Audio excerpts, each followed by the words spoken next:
Hi friends, आजच्या mini ब्लॉगमध्ये तुमचं स्वागत आहे. आणि सकाळची सुरुवात झाली आहे. मुलं स्कूलला गेले आहेत. माझं सकाळी देवपूजा लवकर झाली आणि आज जायचं मला ऑर्डरसाठी. मेकअपची ऑर्डर आली आहे. सीझन स्टार्ट झाला आहे तर ऑर्डर यायला लागलेत. आणि ही बघू शकताय तुम्ही, पूजा झाली आहे माझी. मी आत्ताच सगळं करून घेते आहे, नंतर मला वेळ नाही मिळणार आहे आणि मला ऑर्डरसाठी दुपारी जायचं आहे. म्हणून मी आरती वगैरे सगळं, नैवेद्य वगैरे सगळं दाखवून घेतलं आहे. स्वयंपाक पण माझा रेडी आहे. मी मस्त पनीरची भाजी केलेली आहे आणि राईस आणि चपाती करून ठेवलेली आहे. आणि आता माझी देवपूजा मी आटपते आणि लवकर लवकर आरती करते आहे. आणि मस्तपैकी आत्ता थोडासा वेळ आहे म्हणून मी थालीपीठ करायला घेतलेत. रेडीमेड भाजणी मिळते आणि त्याची मस्त थालीपीठं बनतात.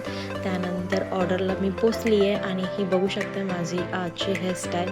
साऊथ इंडियन लुक होता आणि हा थोडा वेगळं असा थोडा पार्टी लुक होता. आणि ही हेअरस्टाईल मी फर्स्ट टाईम केली आहे पण इतकी सुंदर झाली होती ना,